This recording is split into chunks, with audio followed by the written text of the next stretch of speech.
இன்றே டவுன்லோட் செய்து உங்கள் ஃபேவரட் ஷோக்களை என்ஜாய் பண்ணுங்க. யாரோட கண்ணு உனக்கு பயங்கரமா பட்டிருக்குப்பா. அதனாலதான் இவ்வளவு குற்றச்சாட்டு, இவ்வளவு அவதூறு. எப்படியோ அந்த கடவுளோட தயவால வெளியில வந்துட்டப்பா. இப்பதான் நிம்மதியா இருக்கு.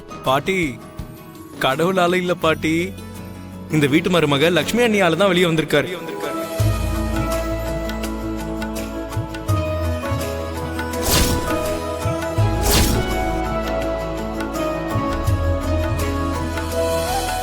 ஆமா லக்ஷ்மி, மருமக குடும்பத்தோட வெளிச்சோன்னு சொல்லுவாங்க.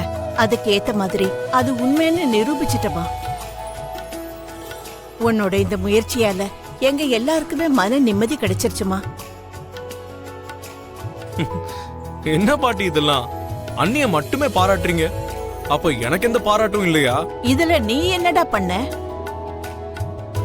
பாவம், ஒரு பொண்ணா இருந்து தான் புருஷனுக்காக எவ்வளவு கஷ்டப்பட்டிருக்கா. இல்ல பாட்டி, விவேக் மட்டும் இல்லனா என்னால இந்த விஷயத்த பண்ணிருக்கவே முடியாது. விவேக் எனக்கு உதவி செய்யாம போயிருந்தா என்னாலேயே இதுக்கான தீர்வை கண்டுபிடிச்சிருக்கவே முடியாது.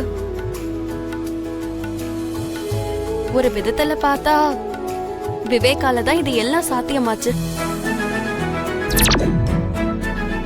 பாத்தியா பாட்டி, அண்ணி நான் பண்ண உதவிய பாராட்டிட்டாங்க.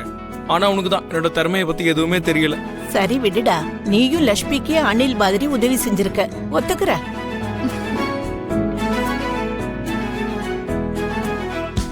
என்னது, அணில் மாதிரி உதவியா? அப்படின்னா என்னோட உதவிக்கு நீங்க கொடுக்கிற மதிப்பு இவ்வளவுதானா? உன்னை பாராட்டலன்னு ஃபீல் பண்ணல, அதான் சின்னதா உன்னை பாராட்டினாங்க. அத சந்தோஷமா ஏத்துக்காம ஆர்குமெண்ட் பண்றியடா. சரி சரி, போனா போது ஃபீல் பண்ண போறான்னு பாராட்டுறீங்க. பரவாயில்ல, நான் அட்ஜஸ்ட் பண்ணிக்கிறேன், விடுங்க.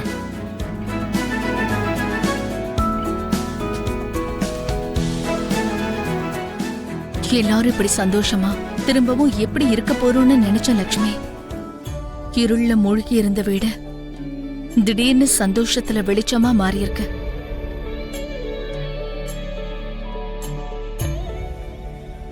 அதெல்லாம் உன்னாலதான்.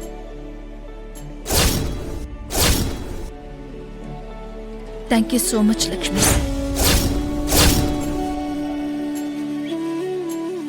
ஐயோ அத்தை, எனக்கு எதுக்கு தேங்க்ஸ் எல்லாம்?